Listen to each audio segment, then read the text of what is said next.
Pero, Sí. Johnny, Débora, Manuel, Sí. si ustedes me permiten, tenemos una invitada que está en España, que todos la valoramos, que es Pilar Rahola. Y le quería preguntar, a veces como en los cuadros, cuando uno va a una galería de arte, que cuando está demasiado cerca del cuadro no lo ve como corresponde y toma distancia para ver ese cuadro, tal vez desde España ella nos podría hacer un pequeño diagnóstico de cuál es la enfermedad que estamos pasando los argentinos. Primero, Pilar, te saludo, te agradezco muchísimo que a esta hora de la madrugada en España estés para conversar con nosotros. Muy buenas noches, Pilar.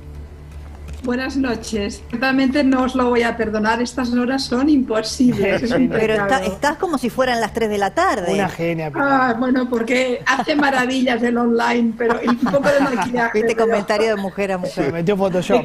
me queda una neurona y media como mucho, vamos a intentar sacarle un poco de jugo.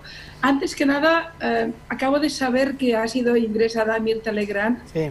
Es una mujer a la que quiero muchísimo y mi humilde cariño y fuerza para ella, un emblema del periodismo de toda la vida y, en fin, una mujer extraordinaria y muchísimos besos. Y bueno, respecto a lo que me preguntabais, bueno, os estaba escuchando y yo creo que tenéis el diagnóstico bastante hecho. No sé si hace falta una mirada en la distancia. Pero de todas formas voy a intentar hacer un poco la radiografía. Yo creo que la enfermedad de Argentina se llama inseguridad. Inseguridad a todos los niveles. Hay una fuertísima inseguridad jurídica, porque uno al final ya no puede creer en el sistema de justicia por la cantidad de cosas que ocurren. Hay una terrible inseguridad económica y informaciones o globos sonda como los que comentáis, lo único que pueden hacer es que huyan las inversiones, claro, huyan las posibilidades de movimiento de dinero. ¿Quién va a ir a la Argentina con locos que dicen esas barbaridades? Es que cualquiera que estuviera pensando en hacer un negocio o en tener algún tipo de interrelación económica está huyendo para otro país ahora mismo. Es decir, es de una insensatez que en cualquier país decente un tipo que dice esa barbaridad en un momento de una crisis económica tan grave, con una inflación disparada, con un 50% de pobreza, un tipo así es un loco, es un irresponsable y hace un daño terrible a la economía. Luego hay la inseguridad política, porque esto es una especie de charlotada permanente donde con peleas internas fantasmagóricas, con incapacidad de decirle al país y a los ciudadanos qué estrategia tienen para combatir las distintas crisis que padece el país. Y luego finalmente hay una inseguridad, yo diría, de autoestima, es decir, una bajada de la autoestima colectiva que tiene que ver con la falta de confianza. Yo te quiero preguntar una sola, Pilar. Que no sabe dónde va, sí, lo normal es que la confianza se quiebre y la inseguridad acabe siendo total, integral. No, una sola pregunta por mi parte. ¿Cómo ves a la distancia la relación Alberto-Cristina? Hoy estuvieron juntos después de mucho tiempo, se habían peleado, le hizo vaciar medio gabinete, Cristina Alberto le escribió una carta y hoy se mostraron juntos, no le puso la mejor cara a Cristina Alberto. ¿Cómo se ve desde España eso? Bueno, es que yo creo que, de verdad, estoy por decir que Cristina me parece Cruella de Vil. Yo estoy por tener un poco de ternura por este pobre hombre con el que juegan como quieren, de la peor manera, que no le han permitido ni crecer, ni tener personalidad propia. Por supuesto, él es responsable de haber permitido esa situación, que medio lo ahoga cuando ha querido, ahora lo abraza, desde luego es un abrazo del oso. Y en este sentido, sinceramente, me parece terrorífico.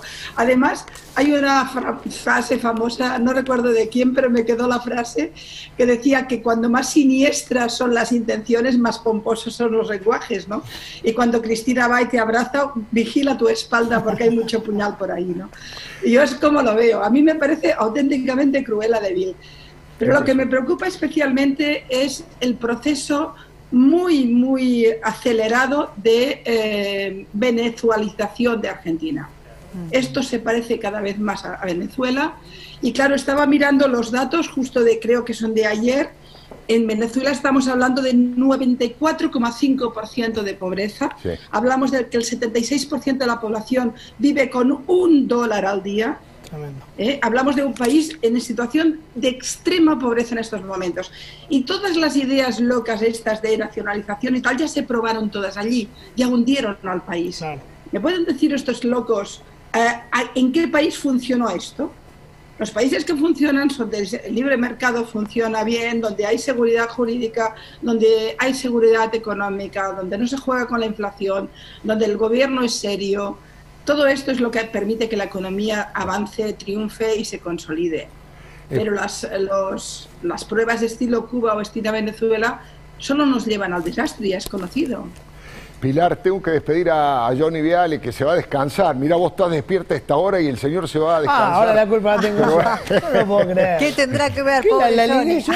La ligaste. Muchas gracias, Johnny, como siempre, muy gentil. Beso, Pilar. Muy gentil. Es jovencito, Johnny, aguanta menos. Sí, vamos a seguir conversando con Pilar Rahola y enseguidita vamos a conversar con otra mujer de mucha potencia política como es Clara García. Muy buenas noches, Clara. ¿Qué tal? Buenas noches. Es candidata a senadora por la provincia de Santa Fe por el Frente Amplio Progresista.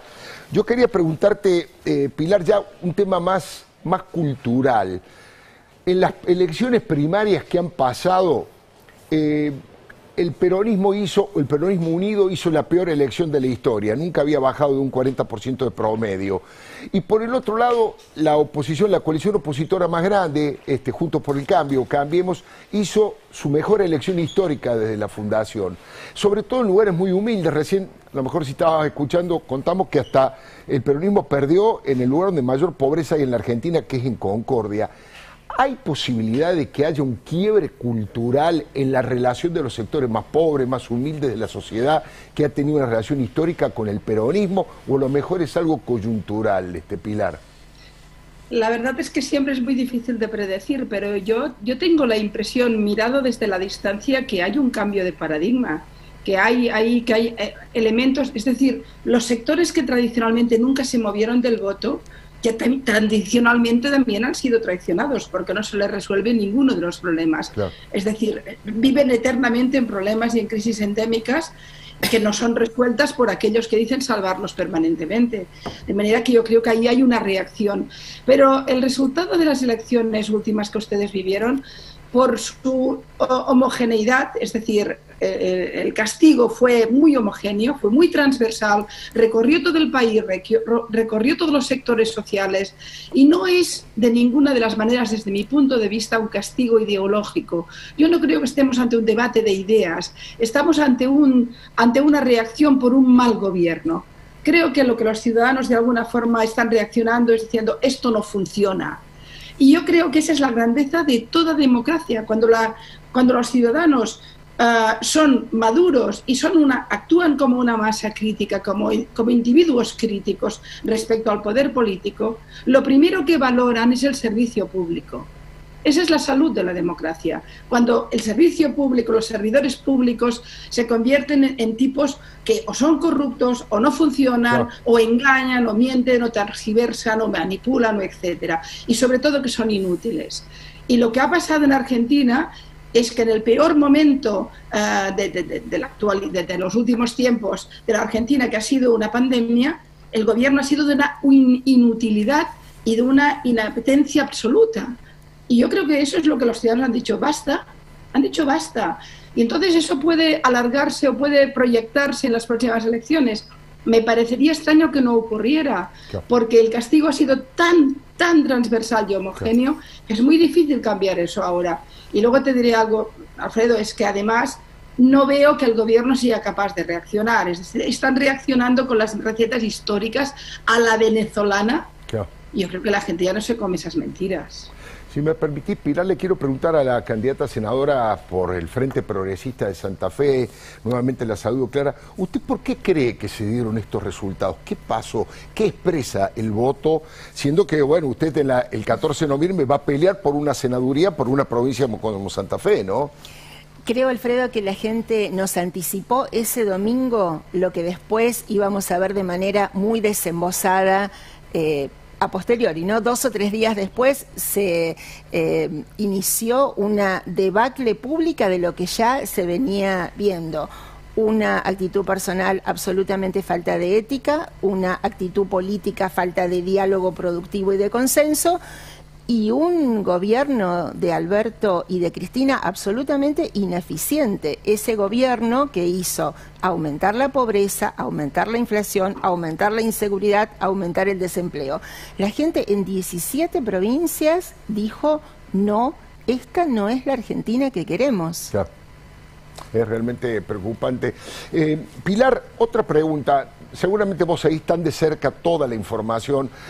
Habrás registrado que han regalado heladeras, han regalado bicicletas. En Tucumán, la provincia del propio jefe de gabinete, han regalado directamente a la luz del día, en tiempo de veda electoral, han regalado plata, plata en efectivo en la plaza pública. ¿Hasta cuándo Argentina puede entrar en este nivel de disvalores desde el punto de vista democrático? Esa es la degeneración máxima de un gobernante. De hecho, si me permites, la mayoría de dictadores de pacotilla que ha habido por los mundos hacían esto. Franco hacía eso. De golpe, en situaciones muy críticas, hacía regalos y vendía discursos populistas y que tienen que ver con la incapacidad de tener una estrategia propia.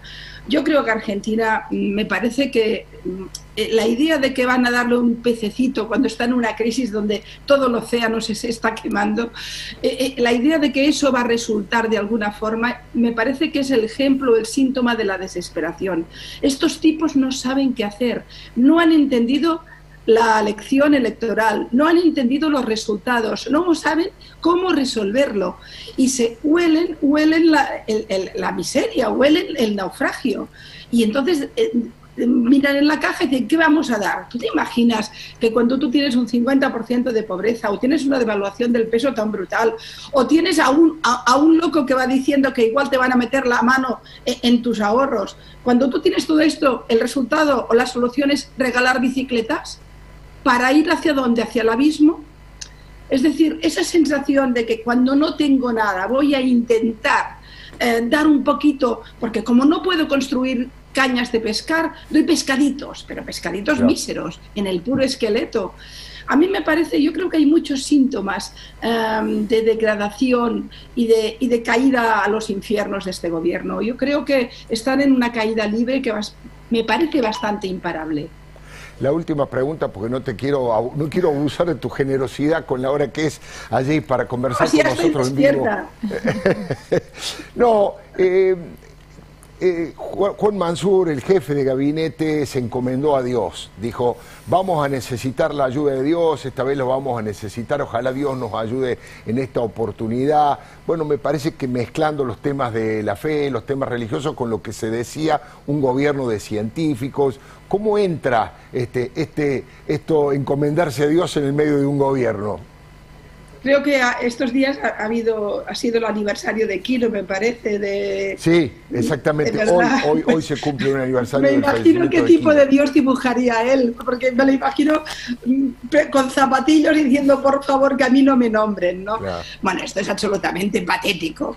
Cuando un gobierno o cuando el jefe de gabinete es igual, cuando un representante público en una situación crítica tan grave y con además la ciudadanía enfadada, porque los resultados electorales son los resultados de unos ciudadanos enfadados, que se enteren, les han dado un bofetón en la cara. Claro. Es un enfado colectivo. Y cuando tú estás muy enfadado con tus dirigentes porque le diste el voto y ese voto lo han violentado, lo han violado, cuando tú haces esto, lo único que puedes hacer es decir algo sensato. Pero si tienes que rezar a Dios, pedirle que baje al cielo a ver si te salva y regalar bicicletas, es que estás en ese punto de delirio que ya es tragicomedia.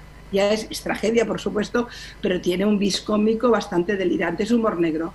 La verdad es que, bueno, yo recuerda que Maduro hablaba con los pajaritos, pero claro, también mentaba al divino. Seguro. No sé qué les da a todos estos con Dios, que lo dejen un poquito en paz al pobre.